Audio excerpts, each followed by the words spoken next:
All right. Welcome, everyone. Coffee with the Captain and Boom Squad is here.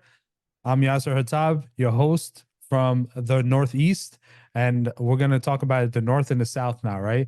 So we got Northeast host and we got the Southeast host. Who do Right. we have with us?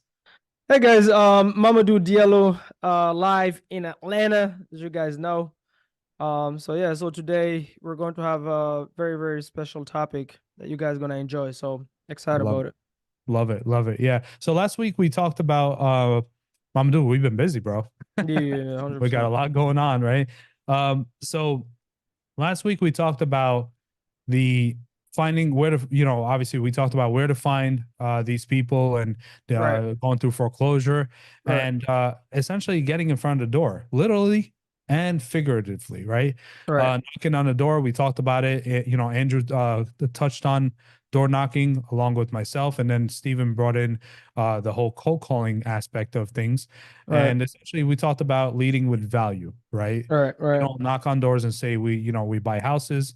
So this week we want to talk to you about what happens after all those FUs and all those no's and all those we got it taken care of and all those non, the no. You get that one yes, Right, and then you start what? Pooping your pants, right? You start pooping your pants. You're like, wait, someone said yes. And right, Mama, we deal with a lot of new people, and I'm pretty sure you get this a lot where they're like, oh my God, the person said yes. What do I do now, Mama? What do I do? Right. So that's what today was all about. All right. And obviously we're gonna be talking about a couple of things. We're gonna be throwing some numbers together, so that we can kind of give you a quick and down and dirty way of deciding if this is a deal or not right, and what to do with it. All right. right, right, So, with that being said, what we're going to be doing is working on some ones that we actually worked on recently. It's fresh in the mind.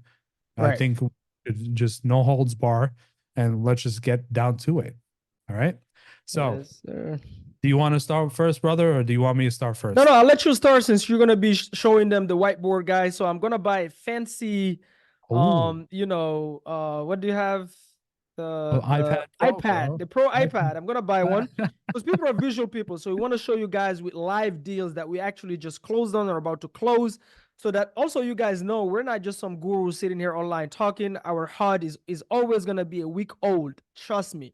Nothing Mm, more than that. There's a lot of fakes in this yep. group, and please don't get offended when I say fake. If you are, then get offended, okay? But so we're gonna share the screen. He's gonna break down the deal. I think you already closed on it, right?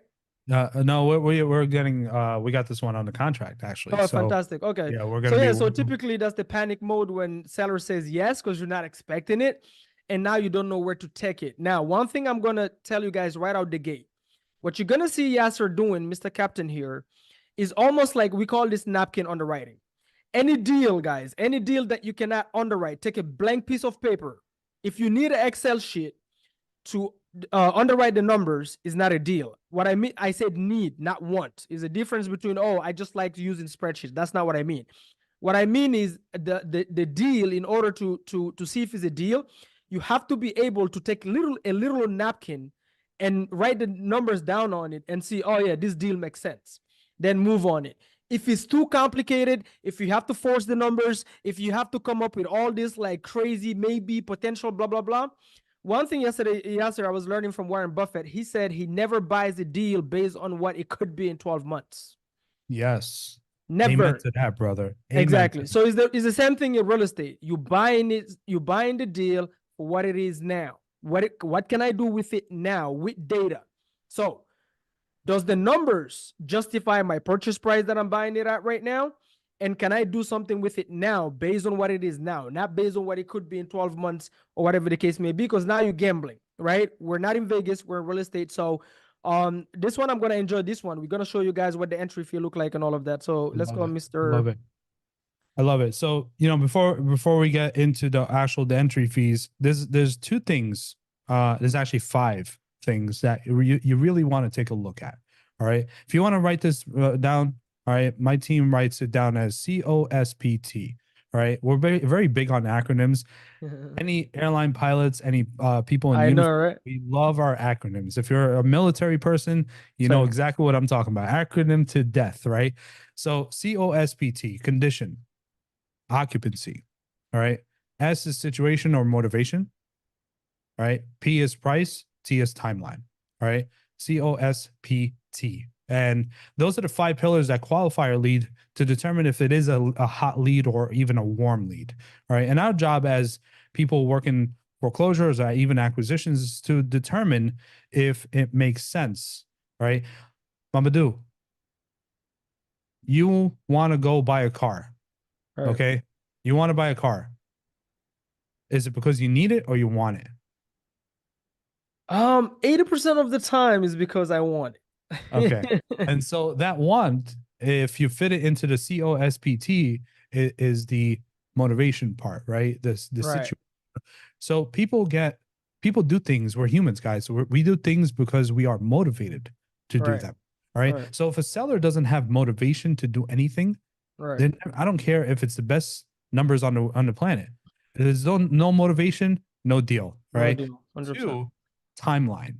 All right. Is the most important 2 things out of the 5, right? The other ones matter too, but we need to make sure that the timeline makes sense. So if Right. there's motivation, but oh yeah, I have to sell because I have a foreclosure and this and this and that, and then all of a sudden, oh, but the auction is in 6 months, and I'll worry about it then you kind of really are dragging their feet, right? They're Right. dragging their feet. So the timeline is very important here.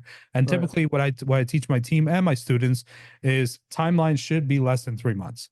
Right. The Yes. shorter, the better. Okay. Yes. 100%. Because they are motivated. If the auction is next week, Right. they're very motivated, Yeah. right? So Everyone after else is that, a follow-up. everything else is, yeah, exactly. So just wanted to point that out before we start jumping into some numbers. So I'm gonna start sharing my handy dandy screen here, all right? And it's the most elaborate screen ever. It's an iPad screen. You know, right? So And with that guys, being said, remember, this is not going to be a cookie cutter type of thing. You're going to have to look at things based on the deal, right? Based on the deal, the situation, the numbers is there. So every deal you're going to get with pre-foreclosures is going to be completely different. What I mean by some deals, the seller is getting money, some they're not getting it, some they owe a lot of money, some they don't. Some of them they're underwater, some they don't. So the numbers, let the numbers speak for itself. So every deal is going to be different the way you underwrite it. But as far as what Yasser is going to go over, what we call the entry fee, especially in creative finance. Yasser, what do you find when you get in deals in pre-foreclosure? Do you find that the majority of deals are creative finance or cash? Like if you had to put them on a scale. if I had to put them on a scale, I'd say percentage wise, I'd say 80%, 70 to 80% sub 2. Right. Creative finance because you're Right. solving a pain, Right. right? And sub 2 works, creative finance works really well with pain. Right. That hey, I need to stop the foreclosure. I need the Mm-hmm. arrears to be caught up. Mm-hmm. But then, you also have the other aspect that sometimes it makes sense as a cash deal, you know? Absolutely, absolutely. So, No, the reason I'm asking the question is because so that they understand why we started with this. Okay, guys. So if 70 to 80% of deals are going to be subject to deals, this is when you take over the underlying mortgage of the seller, they leave it on their name, and you take over responsibility of the monthly payments, right? Most deals, that's the only kind of transaction that makes sense because they're underwater, they owe way too much for you to buy it on cash. So when you're looking at creative finance deals, guys, what we do is underwriting. We don't comp creative finance deals.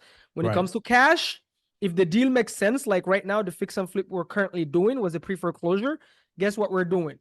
What we did, I mean, when we were buying it, we comped it. Why did we yeah, comp it? Because the seller had a lot of equity, right? They owed about 130 and the property is worth like 375, right? So it's a lot of equity. So we didn't, we could have bought it cash. It would have still been a deal. right. So creative finance, underwriting, cash deals, comping. So right now we're starting Love with it. underwriting. So underwriting here, we're going to focus on a creative finance deal. And I then love it. later on, we're going to show you guys how to come. So on the next episode, look out for it. We'll show you guys how to come, or maybe on this one. I don't know. If you guys are finished on this one, we can show you guys how to comp really quick for free on Zillow. Like it's so quick. It's easy to Love it. comp properties. Love it. But let's go, bro. I just wanted to show them that extension. Awesome. Awesome. Sounds great. Yeah. So you get into a deal, you're looking at how much, as a buyer, you're looking at how much am I going to come out of pocket to buy the deal. Right. That's what it comes down to. A lot of people think, oh, it's just cash to seller, and that's it. It's a lot of other factors that play into it. And that's why we're going to break this sucker down and get going. All right. So here's my screen and let's get to it.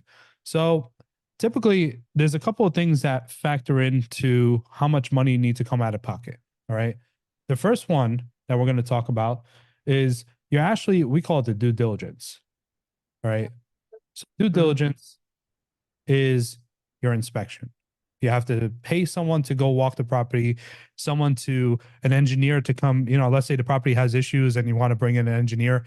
That stuff costs money, guys. Sometimes it costs $200, sometimes it costs $5,000. It really depends on who you're bringing in. But the due diligence is all about the inspections, right? Making sure that whatever we are getting into, we're not going to get screwed with it. Okay. So 2 is cash to seller. And I'm going to put it as CTS, cash to seller, or AKA down payment. Okay. And excuse my handwriting. I should have been a doctor, not a pilot, but hey, that's what it is. All right. This is the money, the cold hard cash that the seller is going to get in their pocket once we close on a deal. And and it's not cash. All right. We're not the mafia guys. Like it's the back in the days showing up to closing table with a suitcase full of cash. Title companies and closing attorneys don't work with that anymore, right? It's not the mafia days. So, so it's usually a check, pretty much, that is written out by the title company that's handling this situation. This is me and Mamadou's favorite part, right? And it's arrears, right? Yes. And this is mortgage, right? This is liens, and anything that we need to catch it up to stop the foreclosure. Yeah. All right. So whatever they are behind on, whatever that payment is, and it's usually a couple of $1,000s, right? I've had stuff that's north of $200,000. Oh and yeah, I'm like, that's damn, that's a lot of money, So, so that's why this is, especially for sub 2, this makes sense, right? We have to do that. Number 4 is how you acquired the lead, right? In this case, we call it the acquisitions cost, all right? Mamadou, you have a team. I have a team, right? We have to pay these people because if we get it from a wholesaler, right? And wholesaler brings it to us and they're like, please, please, please, Mamadou and Yasser, you guys are awesome at foreclosures and closing deals. I need to really save this deal. Okay, here you go. Referral fee. All right. So whoever brought you the lead, a realtor. Hey, I'm a realtor. I just know listings and that's all I do. All right. I don't know anything about creative finance, but I'm gonna bring it to you guys because you guys are the closers. Right. Right. We're gonna pick them out as well. Because by the way, if you're a realtor listening to this, we work with realtors. 100%. We don't discriminate against who we work with. We work with all professionals. All right. The point is that our common goal here is to get to the foreclosure and get it stopped. All right. That's what it's about. All right. Number 5 is this is me and Mamadou connected on this a couple years ago, and it's renovations. Remember that one in media, bro? Yeah, 100%. One thing I want to add on the acquisitions cost is, guys, even when you, like, for example, right now, both me and Yasser has a team, but let's say even if you're alone, right? So when you get to the point where you're taking down properties, which I do and Yasser does, my buy and hold company is separated from my wholesaling company. So regardless of if I'm keeping it myself, my wholesaling company still get paid, and that goes into that acquisition cost. So outside of the team, the wholesale fee still get paid to my wholesaling company, and that's part of. So even on yourself, if you're alone and you decide, you know what, this deal makes sense, I have the funds to keep it, and you're direct to seller, or even if you're buying it from a wholesaler, I still pay our wholesale company because it's 2 separate different entities. We don't mix it with the fix and flips, the buy and holds. all those things. I love it. You have one entity pay out the other Yeah, entity. 100%. Because, really what it comes down to is entity is just a person, right? But Yeah, just on paper. And yeah, so that's why you want to be able to take care of that person, aka the other entity. It's a very good 100%. point, brother.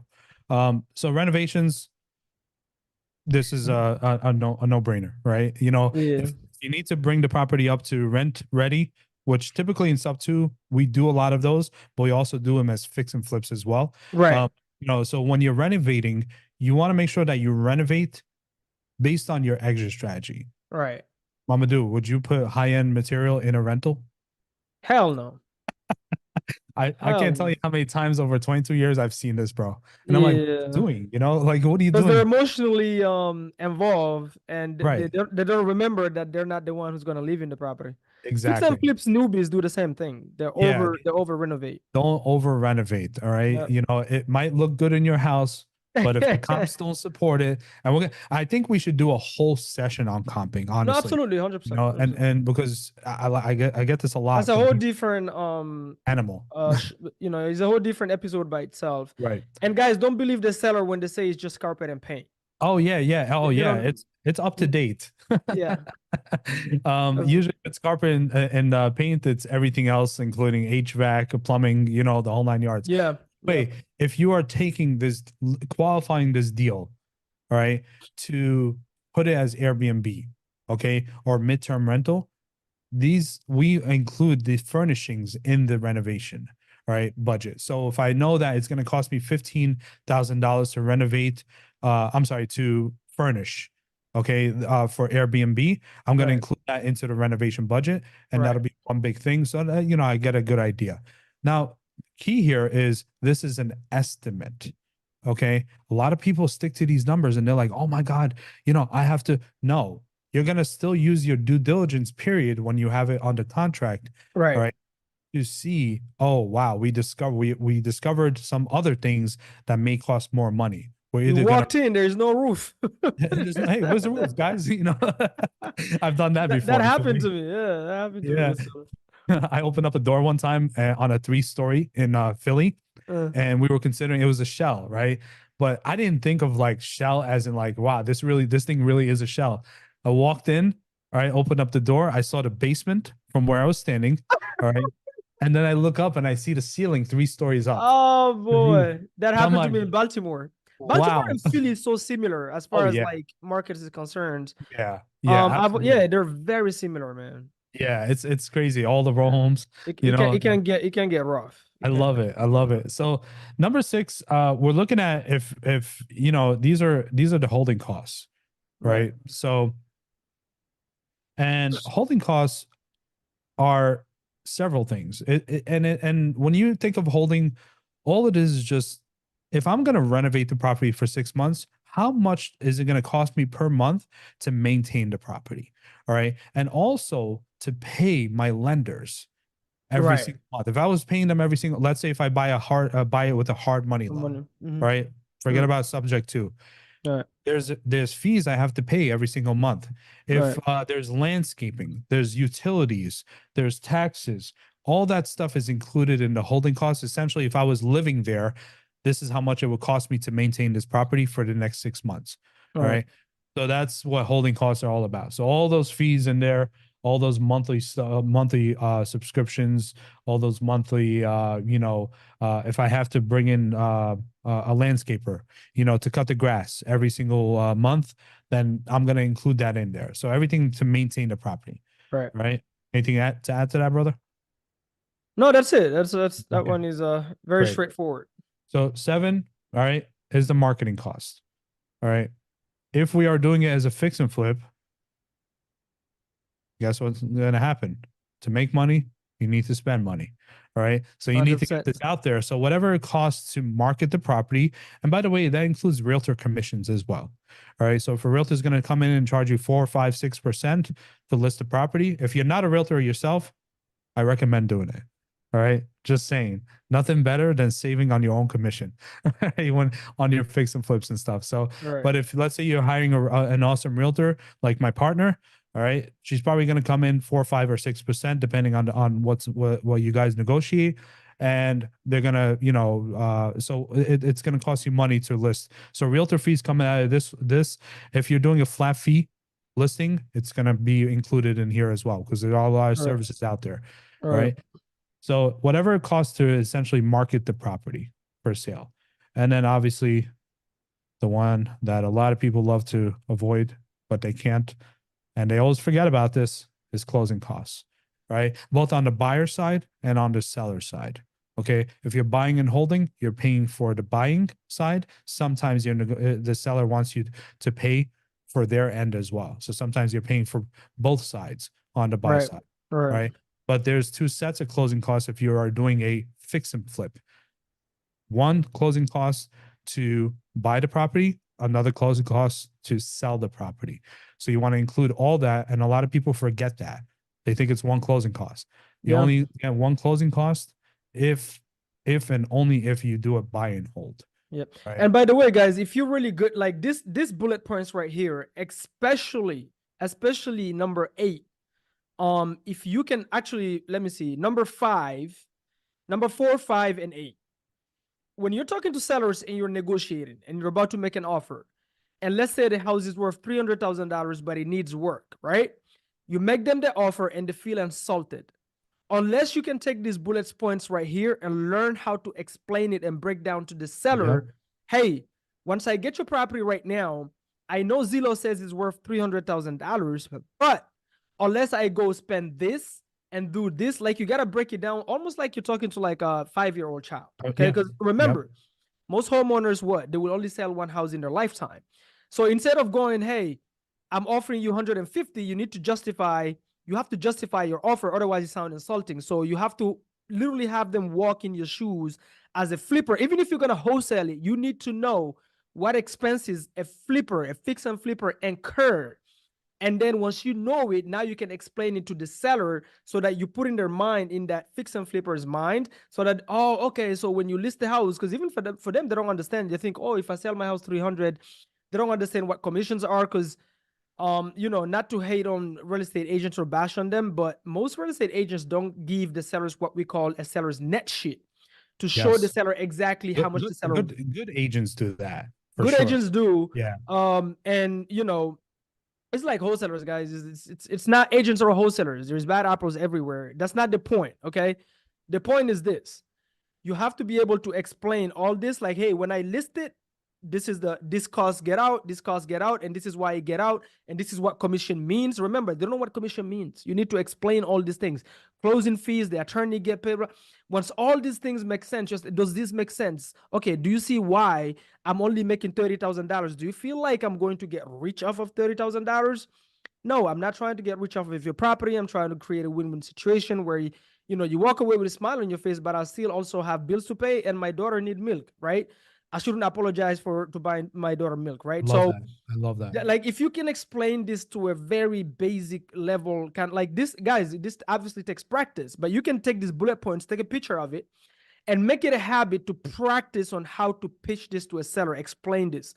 That's how I do it, and it worked for me. So try it and let me know how it works. I love it. And it's very hard to argue with logic, right? Very. Or with numbers. People lie all the time, but numbers don't lie, Numbers don't lie. right? Yep. And I say that with sellers. I don't sugarcoat it with sellers. I tell them how much we're thinking we're gonna make. I even tell them as far as what I'm planning on doing with the property, Right. but I don't tell them out of nowhere. I actually trigger them to ask me that question. I'm like, hey, can I share with you what other sellers are asking me? Typically, if they were in your position, what I would do with the property. Hey, that's a great question. Right. And then I go in and answer them pretty much, right? So realistically, these are the 8 entry fees, all right? And I could tell you this: most people just focus on this one right here, renovations, right? And arrears if it is in foreclosure. Okay. Right. That's it. And then they forget about everything else. And I was like, no. There's more involved here, right? So, go ahead and take a picture. And I want you guys to start using this essentially as a checklist. Right. And we're gonna go from here. So let's talk about a real deal. All right. We had a Texas one. out in Texas. I'm not gonna say where. It was brought to us by a JV partner, and the JV partner is fairly new in real estate. Hey, I need your help. You're a leader. You're experienced. You're a closer. You're a foreclosure specialist. Help me out. All right. Mhm, mhm, Sure. Submit the lead. Let's see what's happening here. All right. So immediately, right off the bat, we found that the arrears was around 35K. All right. And the seller didn't want anything because they were in, like their auction is in March, right? We're actually in January, so it's a month and a half later, and it was a divorce situation, really bad situation. It was listed on the market. Realtor tried to help, nothing happened. It didn't sell on the market, right? For whatever reason, okay. And next thing you know, the first thing I usually ask is, "Hey, what's the arrears?" All right, how far behind are they? And mhm. we're going to need these numbers because we're going to need to figure out if it makes sense as a deal. All Right. right. That's what this is all about. Ramadou, do you like spending a lot of money on properties No, to buy them? no. Let's say you have $100,000. Do you want Uh-huh. to spend all your $100,000 on one property, or do you Hell want to no. split it over multiple properties I want to buy at least 3 properties with that. with the 100,000, right? Yep. So as a buyer, right, as an investor, if you're brand new as a buyer, I want you to look at how much you're putting in to the deal, right? And so when we talk about, hey, how much are you into it?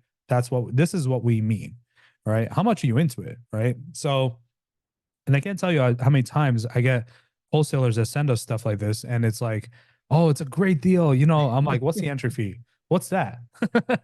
you know, I'm like, oh my goodness, we're wow, we have a lot of education to do. I had one like that yesterday. Somebody called me. They said, "Hey, I need your help underwriting the deal. I'm about to buy it. They were gonna buy it from a wholesaler." Yeah, If you look at the email they received from the wholesaler, it says, "Great deal. Works as pad split, midterm rental, all these things," and they literally have numbers next to it. 4,000 cash flow. None of it worked. right. Never gave comps. Never. They just Oh made my up God, numbers, and it's like, okay, how did you? bro. So guys, if in order remember your disposition is the most important probably piece of the puzzle when it comes to like wholesaling specifically, because you have to sell your deal. It still sells. So when you send it to a buyer, if your buyer have to sit down and do this by themselves, you've lost 99.9% of your buyers. Nobody want to Yep, do this for you, right? Unless you yep, want them to help you, like Yasser said, like this one, he need help with the acquisition. So I'm gonna sit down and do this because now you're bringing me an opportunity. I'm going to help you close the seller so I can sit down and underwrite it because I'm going to make money off of it and you're going to get paid off of it, like Yasser said, as a referral fee. But if you send it to me for me to buy it and pay you an assignment, I don't want to do shit. I want to look at it and go, okay, check, check, check, check, check. Okay, this makes sense. Okay, my cash on cash return makes sense. Okay, great. I verified the location. This matches my buybacks. Boom, right? So you're selling. So if you right, send me a deal and you say it works as pad split, and you put the cash flow $4,000 like this knucklehead yesterday, okay, you didn't put not one comp of right, pad split. You didn't right. break down the numbers. You didn't show me why pad split work. The parking. This was a townhouse, bro. It doesn't even have parking. How can you do pad split, right? You say in Wow. midterm, okay, the location doesn't work as a midterm. There's no hospitals around, nothing. Where did you get that from? So unless you can justify, same thing with a cash deal. If you send it to a buyer, like, dude, it takes you 3 minutes. Go and find your comps that justify your as is asking and put it. Hey, 123 Main Street sold for X. 123, Yasser Street sold for X. And this is why I think is worth this. It's selling. You're selling. If you don't sell your product, you know. And it comes down to, don't be lazy. You want to make money, don't be lazy. Right. That's literally what it comes down to. If me as a buyer, if I'm looking at it, like what you said, Mamadou, if I'm looking at it, we know as buyers, as experienced buyers, we know what's a good deal and what's not, even before we even look at pictures, right? Just based on numbers. Then we see the pictures and we're like, yep, sure enough, it doesn't make sense, right? And this is what we're looking at. We're looking at these 8 entry fees in our head sometimes. Okay. And so I love back in the napkin analysis. I don't use spreadsheets, guys. And anyone that's trying, by the way, here's a disclaimer. If someone's trying to sell you a spreadsheet, You know what I'm gonna say, right? All of them are. I All of think them we're gonna are. make a lot of enemies on this one, but it is Yeah. what it is, right? If someone is trying to sell you something, they're usually doing it in a way where it's very value driven. Okay. So just be very careful. There's a lot of gurus out there. All right. Yeah. I've never said I was a guru. All right. I don't know it all, but I know enough. All right. Right. And I Right. do the business day in and day out with my team. So be careful who you are going after. I just have to put Yeah. that out there because I feel like it's my obligation and my duty to teach you, all right, you guys who are watching us, who's the real deal and who's not. 100%. 100%. Okay. So let's get into it. So this one, the husband was in the property and needed some work, but it really wasn't much. I mean, we got the pictures from the JV partner, and it came out to it was a cosmetic. It was really a cleanup and some paint, maybe. So we said, hey, plus we're gonna furnish it as as a midterm rental. So we Okay. figured all in, we were probably gonna be around like 7 to 10,000. All right, Yeah. all in. All right, Yeah. to clean it up, get a paint and all that stuff. Roof is good.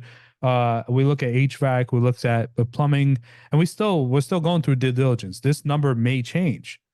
All right, it may change. So keep that in mind. All right, a lot of people get stuck on this, and they don't pull the trigger.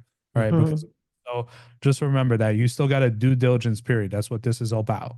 All Right. right, lock the property up, do your due diligence during your inspection period. Do me a favor.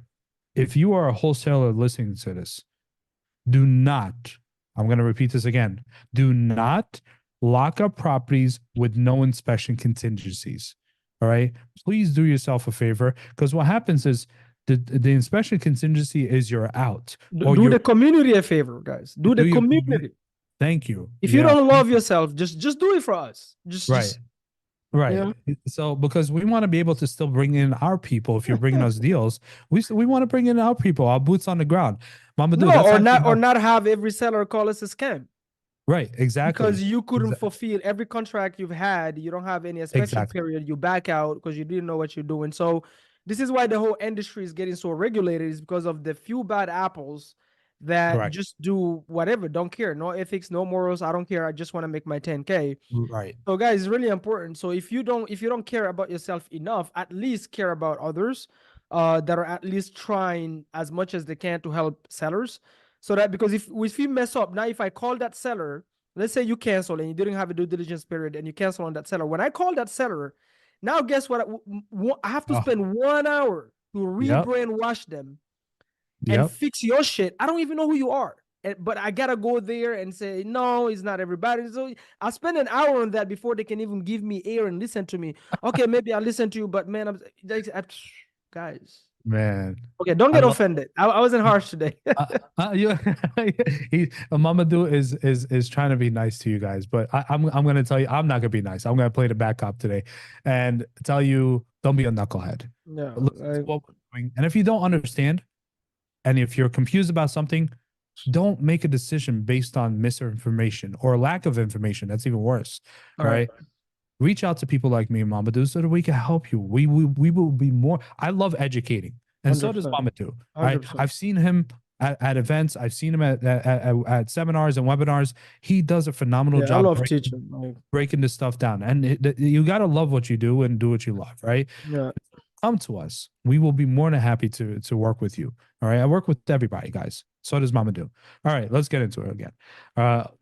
No more, no more. I'm not preaching anymore. That's it. We're getting straight into it. So the renovations, all right. Holding costs, we're not going to include that right now because really we're actually buying and holding this. So we're not renovating. So I'm not going to include the holding costs just to keep it simple. right, All right. right. Marketing, we're not flipping it. We're keeping it. So there's no back end that we have to worry about. Closing costs, Mamadou, what do you use for percentage wise? Closing For me, costs. I always put on average, I always put 7K. I found in most state you Mhm. may spend up to there. in between that, either more, like in Maryland, I used to, some of my closing calls were like 10K or more. Yeah. So, but 7K is a good It's a good number. rule of Yeah. thumb Yeah. to start I, with. I like that. And if you ever want to look at percentage wise, from my experience, it's typically 2 to 3% of Right. the purchase price. Boom. Right. So you could do it that way, or you could do it the flat. Remember, this is gonna What's the purchase price, yes, or on a creative finance deal? so purchase price on a creative finance deal. This particular one is two things. Um, you're looking at the mortgage balance, Mm-hmm. all right, which will I'll tell you here in a second, and the arrears. Okay. That's it. All right. Right. So in this case, this particular mortgage balance was two, man, there's so many numbers in my head. 270, I want to say 275K. Right. Yeah. And the arrears, obviously we see it up here, is 35K. Right. All right. So the purchase price here is two, what is that? Three, That's Mama do 270. That's 300,000. Three. 310. Yeah, 310. There you go. Boom. Okay. So 310K. That's Yeah. the purchase price on a straight sub two, Right. right? So Yeah. essentially, we're doing is coming in, putting the purchase price as the mortgage balance and the arrears. That's it. You just Is adding that up. Because I get this correct. question all the time from newbies. That, "Oh, what is the purchase price? How do I add the assignment and then the closing and then the this, the that?" No, guys, Keep it exactly the way separate. you said right now. You take the Exactly. underlying debt plus whatever the arrears are, and you add those two numbers together.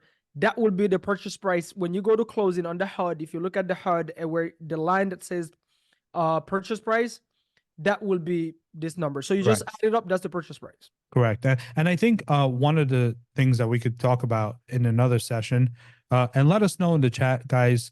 Let us know in the the chat and all the other ways to get in touch with us. Let us know if you want us to break down a HUD for you. I think that would be very Oh, that would valuable. be a good one. Yeah, I know. So that I'll tell you what the seller side, the buyer side, 100%. that credit, So If you've never, guys, I promise you that episode right there, if you've never been on the HUD as a buyer, I'm talking about. If you all you've been is wholesaling or you've never actually closed on a deal yet, that right there, Yasser, going through that exercise, I did it. So I had a buyer before I ever bought my first property myself. I wanted to be good at explaining to sellers what happens, the mechanics at closing. And I didn't know how because I've never closed a deal myself. never close. Yeah, I get it. So I was closing a deal, and the buyer that was buying it from me, I said, "Would you mind if you walk me through the actual HUD? Because I don't understand it. Because I'm Right. just, typically wholesalers, we just go straight to the line that says, Right. Mama do 10,000. What do I get? And that's it. I don't care about everybody else. But when he walked me Yeah. through that, oh my gosh! You guys know the Chinese saying, right? Like one image is worth 1,000 words. Yep. That was like he walked me through it, and he was having me walk through I was like, oh, I see now why. You saw the whole Sometimes picture. when we send you guys deals and I want to make 25, and you're like, bro, what the heck are you talking about? This now I see like all these fees, all this. Then I took that HUD, printed the HUD, outlined it, and then I started practicing in front of And the studied mirror. it. How do I I explain love these it. mechanics to a seller? Oh my God, bro. You a G. All right. That's how I learned. Like that's how my brain works. That's the way you want to do it. All right. And if you're a realtor listening to this, you already have a step ahead, right? Because you're closing deals, you just need one deal. When you close your first deal, whether as a wholesaler, investor, buyer, doesn't matter, a realtor, take a look at the HUD. I can't tell you how many mama do. Oh my God, bro. You know how many realtors I know out of all these years that I've never looked at HUDs? Of course, bro. I'm like, I've met so you don't I've look met at your a settlement sheets to I've make met a sure. notary like that. It's crazy, Common sense is not common. well, I've met a yeah. notary, bro. She came to me. She's doing like 3-4 closings a week. Oh my Guess how many goodness, years she's been trying to be an investor in real estate? probably like 5 years or something. I'm like, okay, all these HUDs, like you're closing with me right now. Let's say we never spoke. You just Wow. came, I signed you, and you leave. The HUD that I just like everything I just signed with you. Do you actually read it? She says, No. no, never. I said, like, What? don't It's she's like, hold on, people. what are you I've never People, thought about it. I'm like, you have everything in your hands. right? It's like I don't know how to be an investor, but I have all the tools in front of me. That was funny, bro. I love That it, was man. I funny. love it. Cool. So that's and I do, by the way, I do get this question a lot. What's the purchase price on a sub two? And that's literally how that works. All right. Yeah. Everything else Mhm. is addition. Okay. Right. If there was some equity in the house, okay, and now you're looking at something like a hybrid where you're doing subject to and seller finance, right? Seller finance based on their equity. Now we're talking a different language, but we're just keeping it simple here because this is the deal that we're working on right now. Cool. Acquisition. I had to pay a referral fee and my acquisition team. Let's call that 4K. All Mhm. right, so that my acquisition team is happy and they could do more deals I know, right? and close more. And then holding costs, we're not, in this case, we're not going to do holding costs, so we're just going to cancel this out, cancel this bad boy out. Right. And let's see, cash is seller. There was another sub two offer Mhm. as well from someone in the other community. Mhm. And we wanted to kind of be a little bit more competitive. So we end up actually, because the realtor was kind of working with us and trying to get this deal done because Right. the work on market and she was still involved. Mhm. Um, we wanted to pay the realtor, right? So we gave 1,000 to the realtor, right? And Mhm. then I think it was we said, oh, 1,000 to each person. So the realtor, the sell and both sellers. All right. So I guess I could have It's just two sellers. yeah, it's a husband and wife. All Okay. right. This is a divorce, right? Divorce, right? Okay. Like Uh, always, guys. like always, we said this on another episode, right? Yeah. So altogether 3,000, call it cash to seller. That's what fits under this bucket right here. Okay. Due diligence, we had to pay, we're paying right now, someone to go in and do inspections. All right. It'll probably be, I usually like to just put 500 just to be safe. Okay. Just to say that I have it. And if I don't Right. use it, Right. I won't, Absolutely. right? Absolutely.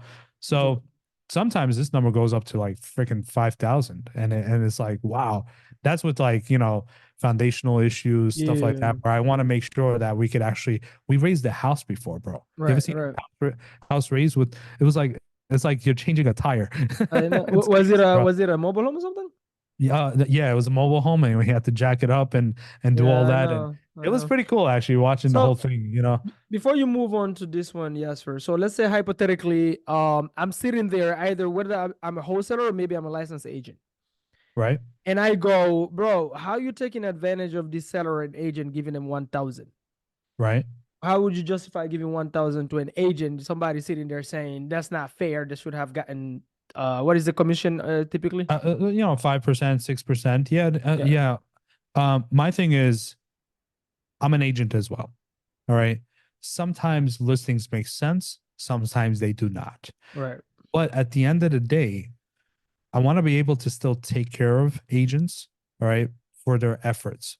This $1,000 from an agent perspective could be the cost of getting this lead back in the right, day. right, Okay. So, or marketing efforts, because it right. costs money to make money and to get in front of people. So 100%. that's why when we put it, I don't know if you guys do the same thing. I usually put this as marketing fee, all right, to the agent. Mm-hmm. Sometimes on the HUD, depending on which title company we use or closing attorney.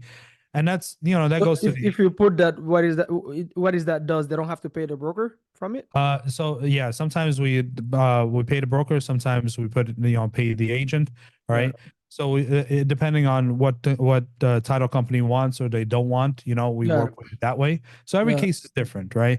right, But the reason why I like to put it as marketing is because it literally is the marketing cost that the agent had to go to put up front first to get this lead.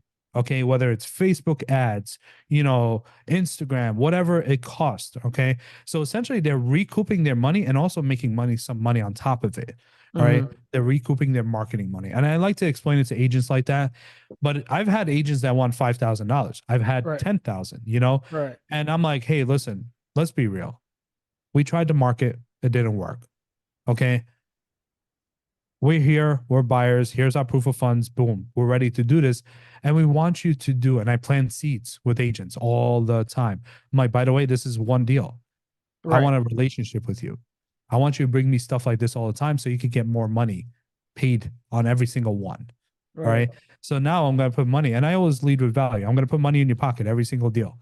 And they see that this number becomes all magical now, right? Because Mhm. now they see it's going to be all they have to do is give me leads. It's all about perspective. It's all about perspective, right? So that's how we're able to do it. And realistically, Mama, do I have to pay the agent? No, that's my point. I wanted to break down why, because I guarantee you 80% of people will look at this and say it's unfair. I'm not talking about the logical people that are super emotional, Yeah. including agents and people watching it saying, "Oh yeah, you're just going around taking advantage of people." I see it all the Right. time. Yeah. So here's the Yeah. thing, guys. You guys have to understand, outside of this right here, really what is happening here. When you buying a property like this on creative finance, especially when a real estate agent is involved, they typically have been trying to sell that property for a couple of months and could not sell it on the market as a cash deal. Cash is always king. Cash is always the first option. And so if they couldn't sell it on the market, what did the market tell them? You're overpriced. This is not the market for this kind of prices. It's not Correct. working out, right? So the cash didn't work. So when I come in and offer my solution, I'm actually helping the real estate agent sell a product that they couldn't find clients for. I'm the only Right. one in the ring. Everybody else gave up, right? Right. So with that being said, I'm not paying them based on a listing that they had and an agreement that they had with the seller on a 3% or 6% commission, because they didn't do that job. Not their fault, the market's fault, but they didn't do that job. Sorry. So that's Right. the reason why, instead of me giving you $7,000 or $9,000 or $10,000, I can give you $2,000 still, or $1,000, or depending, because the numbers just gotta make sense, right? Right. So I've seen agents where they're like, they feel so entitled to that $9,000. I had an agent once here in Atlanta where the seller was about to lose their home, and the agent is like, if I'm not getting 7,000, I would rather. Literally, she told me this on the phone. I had the newbie on the phone with me. She said she would rather let the seller go get foreclosed on And than go ahead. lower her fee. I'm like, listen, I am paying you still. I'm not saying I'm not paying you. I'm saying, in order for the numbers to work, mind you, you're getting more money than the seller. The seller is getting 5. Wow. Yeah. You are asking to get 9. I think it's 9 or Wow. 7. And so I'm telling you, can you match the seller at 5 and we can make this deal work? Everything else Right. pencils out. Right. It's like, no, I would rather let the seller, literally, bro. And if you're an agent watching this, I'm going to tell you right now, we do work with agents. However, if you're that type of agent, don't come to me. Yeah, I don't want to deal with you because you have limited mindset. You have scarcity mindset. We very. are abundant mindset people. We want everyone to make money. We want everyone to get paid, but within logic. Okay. So that's the kind of agents we want to work with, right? We want to work with agents who are logical, someone who actually cares about their clients. Okay. Right. And that's really what it comes down to. And I could say that because I'm an agent. so, Yeah. uh, so all right, let's get into this. So what's the total here? We're gonna do some math here. I'm gonna put 500 plus 3,000. Right. So I'm gonna mark these off as I go so I don't lose track because I lose track a lot. And Plus so this is 4,000. good. This is good. Accounted for 35,000. I got 49,500. All right. Mamadou is way quicker. Did you use Oh, 10, 10 or 7? no, I didn't. I missed that one. Let me see. I'm gonna use the higher number always to be conservative. So I'm gonna go with 10. So that would be 59,500 total. 59,500. Very good. All right. So the total entry fee, total, Mhm. right? Say it again. 30, 50. 59,500. Not bad. Right. Yeah. So 59.5. All right, great. So, and then this is where we're going to talk about comping next session. But let's talk about it. I'm buying a house for 59,500. That's actually not worth 310, right? Right.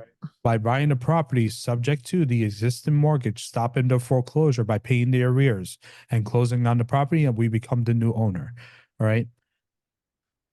This is where now we look at two sides of the equation. And I like to draw it this way with my team. Entry fee and cash flow. Okay. It's a two-part equation. And we're going to water it down. There's a little bit more involved, but we're going to water it down. 59,500. Call it 60K entry. Okay. If we're running ARV, all right. And I know Mamadou, you don't run ARV, but I want to see how much how much I'm at when it comes to the entry fee versus how much the purchase price is and versus how much the ARV is. All right. No, no. ARV, Let me take that back. I do, but I don't make my purchase based correct. on that. Because the value of a property that is bought subject to is in what, Mamadou? Right. Isn't It's based on the equity that's in. right.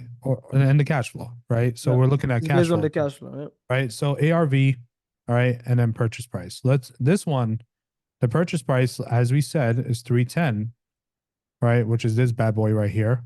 Mhm. Okay. And the ARV running comps, we are looking at 460K. Okay. If you take the 60K, okay, and what we're trying to do is how much is my entry fee versus my purchase price in percentage wise, right? One of the best ways to do that is take the 60K, right, and divide it by the purchase price. So I want to see how much really I'm into the deal for. All right.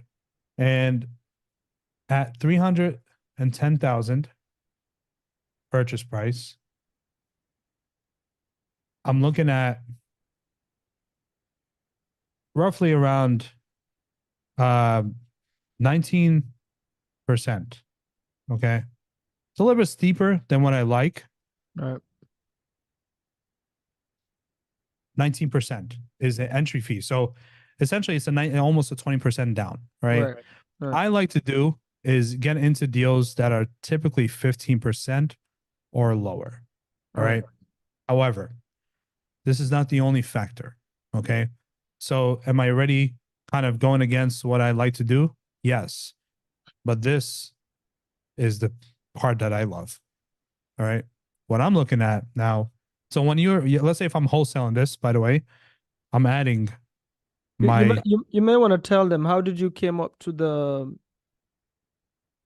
19%? How did you run the math? so I'm taking the 60K and dividing it by the 310K. Exactly. All right. So it comes out to 19 and change, So I'm just saying 19. Okay.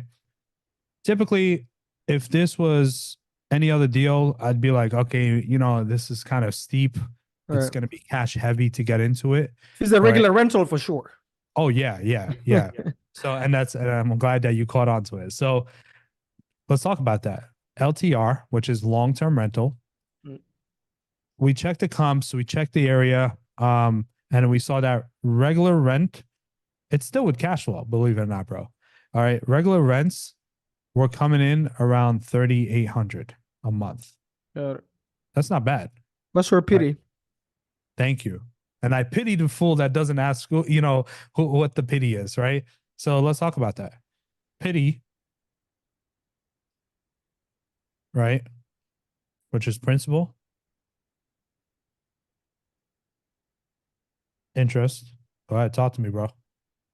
Taxes Let's go. All right, taxes and insurance. Let's go. Always gotta have insurance, right? Now we're having a great time. I used love to it. be a singer, guys. Don't try Oh me. yeah, no, I'm on yeah, YouTube. in Belgium, right? I love it, man. So a pity on this altogether. This is your AKA your mortgage payment, right? Because remember, we're taking it over subject to. So we're taking over the payments once we catch it up on arrears. The pity for this, believe it or not, it was actually pretty good. It's 2,400 a month. Nice. So And what what I interest look rate? at, I'm sorry, What interest rate is this? very good question. Interest rate on this, it's a I believe it's a FHA Mhm. 3.1%. Nice. Let's go, right? So this is what I like to teach. Ceiling, right? And floor, right? The brown is the dirt. You get it? Or the sand. Because we're from Africa, so it's the Sahara Desert. I love it. So and the ceiling is this is the sky, right? So essentially you're creating a gap between here to here. And what's the gap? You're looking at $1,400. Okay. All right. Now, most people say, let's go here and say $1,400 a month. That's my cash flow. And I love this. All right. This is not the cash flow, guys. This is not the cash flow. All right. What we're looking at is this is the spread. All right. It's called the spread. And the spread is essentially telling you how healthy is this deal if I was to buy it, rent it out on long-term rental, and then pay off the debt. But there's other factors that go into it. All right. Mamadou, what are we doing here? Yeah, As far guys. as So this right here is what we call, do you guys know if you when you throw up, do you want to see do you want to look at, do you want to give a second look this thing that you just throw up on? So this is the gross, right? Literally is gross. You don't want it. That's why. It's like nobody wants shit that is gross. So this right here, you still have to deduct all the things that you hate. We both hate. You have to deduct the expenses. And then after that, now you're left with the net, which is the real fish you can put on that grill and eat. Okay. So go? break down for them what kind of expenses you have to on Very the good. on the LTR. So I like your explanation. I like to see it as fishing, throwing a net, removing all the water and getting the good fish, Yes, right? sir. So this is the fish with the dirty water, okay? And now we're gonna remove all the stuff that has to go out. What comes in versus what goes out. All All right. right. This is what comes in. All right. Now we got to talk about what goes out. And what goes out is a couple of things. All right. And I'm really gonna break it down. Should I go ham on them, bro? I should go ham on them, right? Yeah, 100%. All right.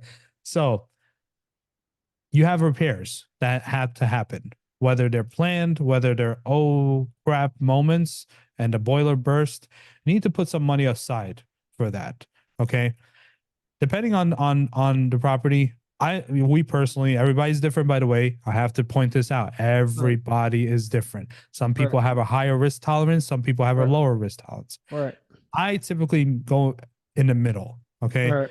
And what I like to do is I actually put roughly around 5 to 10% for in reserves for repair per month, by the way. This is all per month. Okay. If I'm renting it out on long-term rental, it's not if, but when I lose my tenants. Because you're gonna say you sign a Mamadou, you have tenants that stay with you for life, Oh, or did hell no. right? So they're not there to buy, right? They're there to stay for temporarily, right? So you will lose your tenants. It's not it's not if, but when. Typically, I like to put another 5 to 10% on the side for this. This gives me enough time to turn the house. Right. All right. The tenants do some damage. We have to come in for fresh paint, get it ready for the next tenants. Okay. Um, then we're gonna have something called OPEX, right? These are essentially everything that it costs to run the property, right? And this is operating expenses. This Mm. could be administrative, It could be, anything. If it costs money to run the property, it's right here. Okay. Typically we run it 7% in our company when we're looking at the numbers, right? This number these, by the way, all come off of this number. Right. Okay. The gross. So let's do some math. Let's even use 10%. 10, 10, and 17. So 27%. So what's 27%? Do you add management in OpEx?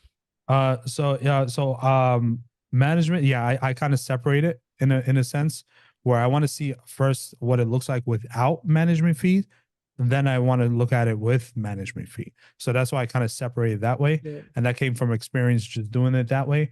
Because sometimes you may want to manage, and I highly recommend don't manage your own properties. But if you do have to manage your properties, you want to make sure that it cash flows even with management. Right. But so that's why I run both scenarios. So I look at Yeah. 27%. Now you're left with 2774 if you deduct all this. So how much was this? The 27% off of the 3,800. Is 1,024. 1,024. Yeah. Times. Okay. And how much did you say was left? Give me 1 second. I lost it.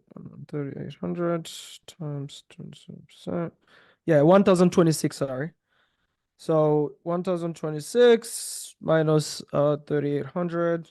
You're left with 2,774. Okay. And what I do also now, this is the part where I put the management, right? So now we're going to take what goes out again. So already I know that it's going to work, right? We haven't included debt yet, right? That debt is another thing. That's the PITI. Okay. But what is our debt? 2,400, right? So it's already kind of looking close, right? So this is scenario 1, and we're going to talk about scenario 2. So scenario 1, we're going to take the debt out. And how much are we left with, Mamadou? We're left with 374. And what is this called? This one's still gross to me. Okay. What else you got? Management. Even if I don't even if I don't have it, I always put management on the side. So how about this? Net without management. Yeah, this would be net without management. And that's the first scenario. Yeah. Okay. I want to see bottom line. All right. And this is not bottom line yet. So, and then 2, with management. All right. Management. What's the normal management out there? On the LTR, like 10%. 10%. Yeah. So we're going to take 10%. So we're going to take this number now and subtract the 10% off of this, right? So 10% of 3,800 is what? 3,800 times 10%. That's 3. Oh, you want to do the management from the gross, the 3,800 gross? Yeah, I take it from the gross. Oh, okay. Yeah, as you should. That's 380. I'm just saying that's negative at that point. Yeah, exactly. And you see, so if you have management here, guys, then yeah, it's negative.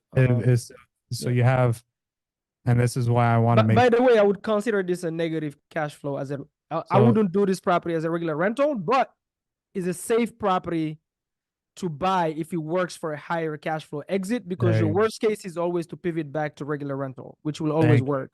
I love it. All right. So that's why I separated that way. One with cash flow, one with management, one without management. You see, and a lot of people always run it without management. And I want to be able to show both sides. Now typically I would have had this solved in 4 minutes in my head. All right. But I want to show the people here watching us what this is about, why management is so important. If I was to tell you to pick one number and one number only to work with, it would be this, not this. Okay. Because you want to be able to make sure it cash flows with management. So if you decide to use management, then it still cash flows. Right.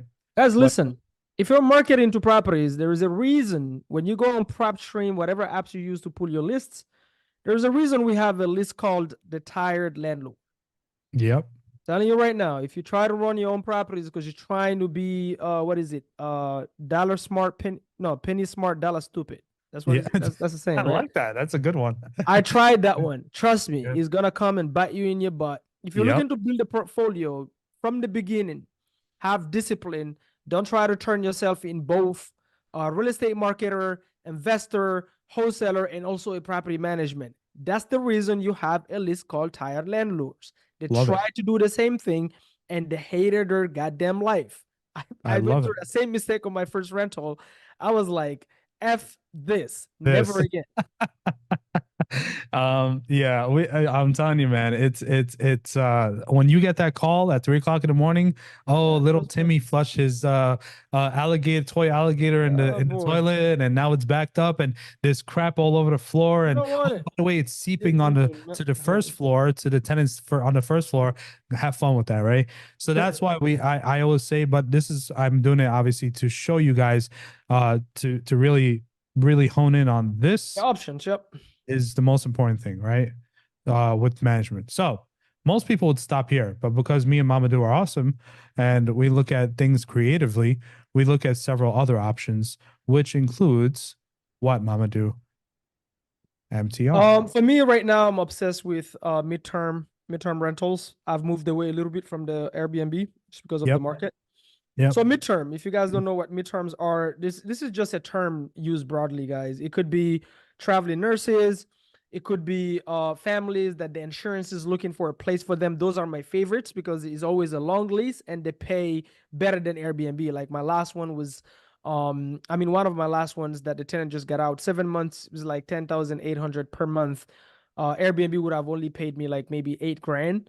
And it was 7 months lease and no headaches whatsoever, other than, you know what I mean, like cleaning it throughout the week. So I love Mhm. midterm. So for me right now, is midterm that I look at on single Yeah. families. I love that. And so if you wanted to know what the difference is, usually you're looking at the days, right? Yeah. 30 days or more. Some midterm rentals run at 3 months. Right. Some are at 6 months, but these are usually, it's a different class of people. It's a different class of people, right? Very. So this one, without getting into further detail about the midterms, this one, we're actually going to turn it into a midterm. We could do a short term too, because they allowed it there. Me personally, and this is where to each your own, right? Everyone is operating different. Know thyself. Yeah, exactly. Know thyself. And thyself is so busy that I can't manage a short-term rental. I don't want to deal with guest headaches and all that stuff, even if I have a short-term rental management company, right? I don't want to deal with it. Yeah, So what I like is it's a lot. there's a certain class that I like to work with, professionals, medical, airline, whoever it is. And so that's why this one we're turning it into a midterm rental. When we ran the numbers, all right, without getting into detail about it, but when we ran the numbers, this one fully occupied would bring us 6,000. Nice. Actually, no, I take that back. This is a different number, a different one. It's 60. We calculate to around 6,600 a month. Nice. All right. Not bad, huh? Yeah. So this is Good one. growth. All right. So Right. immediately we already know we can actually maximize, because if we went from 3,800 here to 6,000, that's a big difference, right? Difference. Very. So now it's going to work as a midterm rental. Now we're happy, right? That includes all the midterm rental management, the whole 9 yards, and we got more of a secure, by the way, secure gross income versus short term. Yeah. Okay, a little bit more secure. 100%. 100%. They stay longer, right? So 100%. so that was the deal, and that's what we're looking at, right? Those two things, to recap, we're looking at, from a buyer perspective, I'm looking at this, how much cash up front to get into the deal using the 8 entry fees, and cash flow ability. Okay, especially on this particular one, which is a straight subject to deal. Boom, Right. boom, boom. I think Boom, boom, guys. So this one right here, go down. Yes, sir. yeah, sure. All the way down. So the midterm number, guys, here, 6,600. Once you do all the deductions now, again, if you're gonna have to hire management, all those things if you want to. Once you come up with your net, you want to take that net and times it by 12. Whatever that result is, you divide it by your entry fee here, which is the $60,000, and that will tell you how much your $60,000 is making per year in terms of returns. That's how an investor thinks. I Yep. have $50,000 in my bank account, even if it's not your money. I have $60,000 here. If I deploy this capital into this deal, how much is this 60,000 yielding in returns? Yep.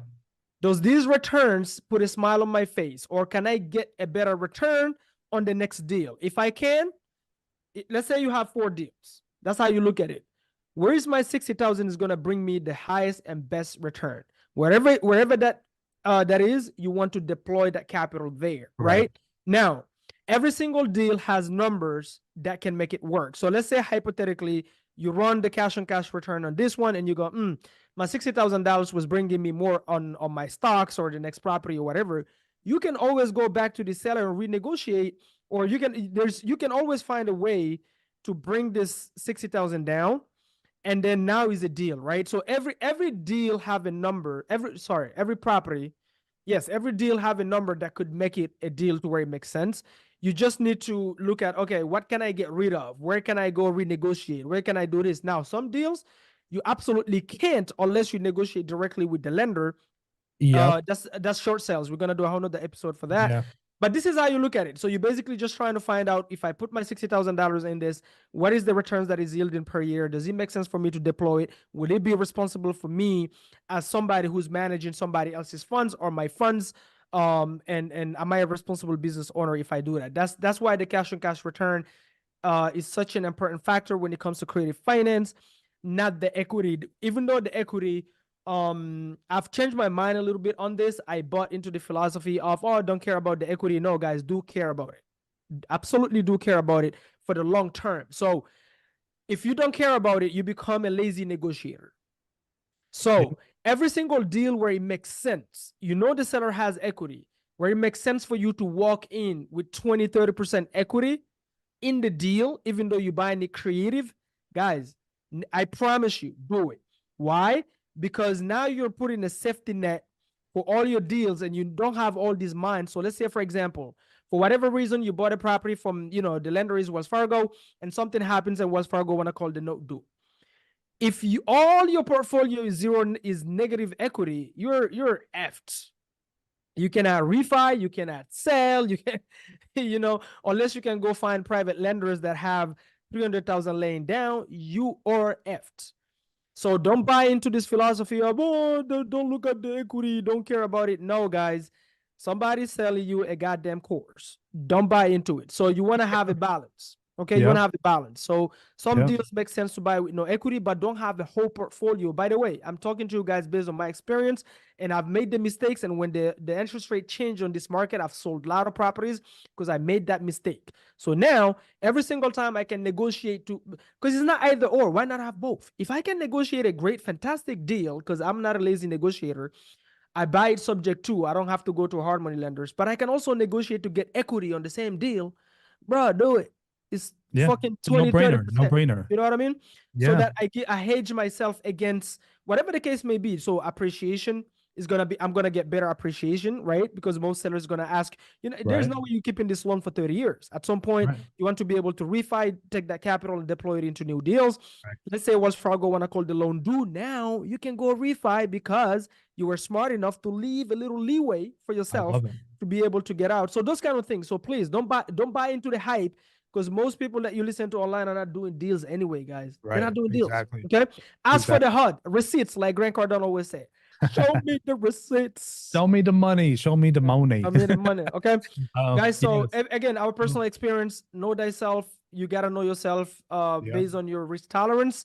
And at the end of the day, when you listen to people, guys, my biggest advice on this episode, please, when you listen to anyone, including me, whoever, it doesn't matter. They have 100,000 followers. They have 2,000 followers. Listen to people, but most importantly, study them. Don't just listen, like study them, and then also apply it based on where you at. Don't listen to the hype and go for it just because X says so. Is who am I? Where am I right now financially? What am I trying to accomplish? What are my goals? This advice align with everything. What is my morals? What is my ethics? If it doesn't align, guys, don't try to become somebody else. Just be you. I just want to be Mamadou. You know what I mean? Like there's no like, I come on, love that, bro. you I know? love that. Man, you are preaching, my guy. I love it. That's amazing.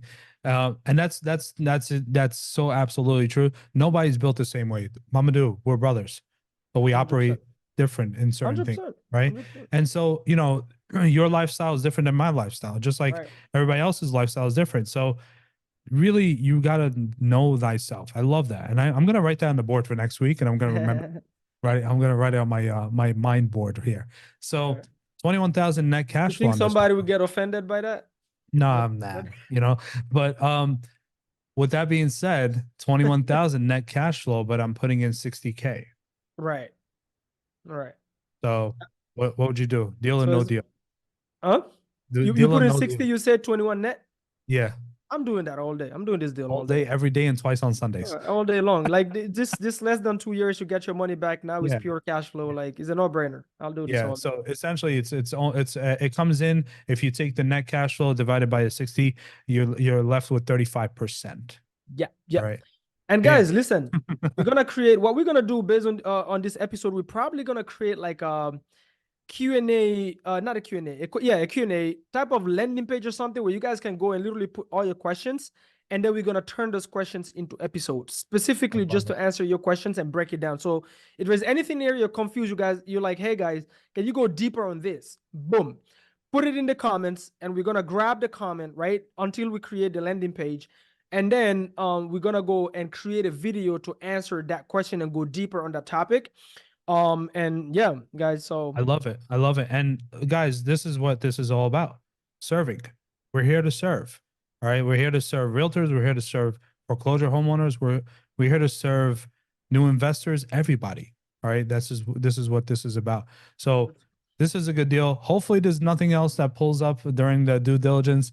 But again, it's not if, but when something right. happens once you open up escrow. So you want to be able to prepare your mind that there's going to be things that pop up, and we could even have a whole episode about the things that could pop up there after escrow that Yes. could really kind of side rail your deal. Remember, it's Yeah. not a deal until the ink is dry on the hood. 100%. 100%. So with that And being still said, not a deal, by the way, guys. I've learned this the hard way. If you keep it, it's still not a deal until you pass maybe the 24 months cap 24. with the Yep. deal, and nothing happens that makes you sell. Because trust me, Yep. if you want to become an investor, I'm not talking about a wholesaler. If you want to become an investor, be on the other side, or you're the one on the hard, you own the house, you better build some thick skin. And you better be risk tolerant, because otherwise, guys, I'm sorry. I I'm not love gonna it. say anything offensive today. I'm gonna keep. I But you love you that. you get my I point. love that. Yeah, I get it. And that's in the multifamily world. Obviously, I'm a multifamily investor as well. Multifamily is, we use the term stabilization. So we come in, if I'm looking at a 20, 30, 40 unit building, we're coming in and we want to make sure we're stabilizing it. And yeah, it is 24 Right. months. We're Right. stabilizing it in 24 months so that we can increase the property value by increasing the income of the 100%. So 100%. I love man, there's some boom, boom, boom, a lot of boom I stuff know, that right? dropped today. Yeah, man, we're gonna wrap this up. I know you guys ain't gonna watch this. It's been a long episode. We're probably gonna break down into 1 and 2 because this one was long. But guys, leave a comment. Let us know your takeaway. Let us know what you're confused about. If you want us to go deeper, leave a comment below. Remember, every single Thursday, we're gonna drop these episodes around like what, 6:30, yes, sir? 6:30. Yeah, Yeah, 6:30 and Eastern time. what we actually gonna do for you guys that maybe have 9 to 5s, you cannot really go on YouTube and watch it. We're gonna actually have a Spotify account where we're gonna put the audio. You can just listen to the audio and then take it from there. And if you got any value, just share it, guys. If you come into our show, we're not doing this for likes and clicks. So please build some thick skin. We're gonna be authentic, gonna be unapologetic ourselves. We're not talking to you, we're talking through you. So never take anything personal. And if you're triggered by something, I really want you, I'm talking about the tiny crowd that uses this, okay? Not just your emotions, uses this. I want you to think before you type. Ask yourself this question, like genuinely, why am I triggered right now? Why am I emotionally triggered? I'm angry, blah, blah. I want to leave a bad comment. Why? Because maybe the feedback is I said something that is true, you've been either lazy or whatever the case may be, just go change it. That simple. And if it doesn't apply to you, and I said something that sounds to you based on, remember, everybody's biased. I'm biased. I'm biased based on my experience, my religion, my ethnicity, where I'm from, my background. I'm biased. So when I'm talking, it's always based on me, my experiences. So your reaction is based on you, your experience, and what do you think I should say. That's your fault, not my fault. That's not my problem. So if it doesn't apply to you, then why do you care? Right. It's just so before you type, guys, before you type, you cannot, you see these hands? If I'm okay, I'm not gonna say it. I'm just gonna leave it there. So Yasser, let's close up. I'm gonna wrap it up with this. All right. And I'm gonna play off of that. If you feel offended, just know we are not coming after you. We're coming after the ones that are actually, we're not coming after anyone. Actually, we're here just to teach and do deals with you guys. That's literally what it comes down to. 100. And look, I'm a New Yorker. Okay. I rock my New York hat. I'm from Brooklyn, New York. How you doing? And I'm gonna tell you right now, you know where you stand with me. It's as simple as that, and really, if you want to do business, you want to do business with people who are upfront with you and who are not this back and forth, right? I want to be consistent across the board, and that's what it comes down to. So with that being said, Boom Squad. I miss Boom Squad, man. I miss that. Yeah, no, we're gonna do an episode on door knockings because Andrew wasn't here. Okay. But yeah, we're gonna schedule episodes with them for sure. Especially the ones where we're gonna call the sellers and show these people how to talk to the sellers. They'll be here with me, but Andrew is on the field right now, door knocking, guys. So it's action time. We don't take breaks. It is Love it. Love it. All right. Well, with that being said, I'm the captain, Yasser Atab, the property captain, representing the Coffee Tribe and Coffee with the Captain. We got my friend and my brother from another mother, right? Mamadou Diallo. Yes, sir. Representing the Boom Squad. With that being said, adios, guys. Adios, guys. Stay bold.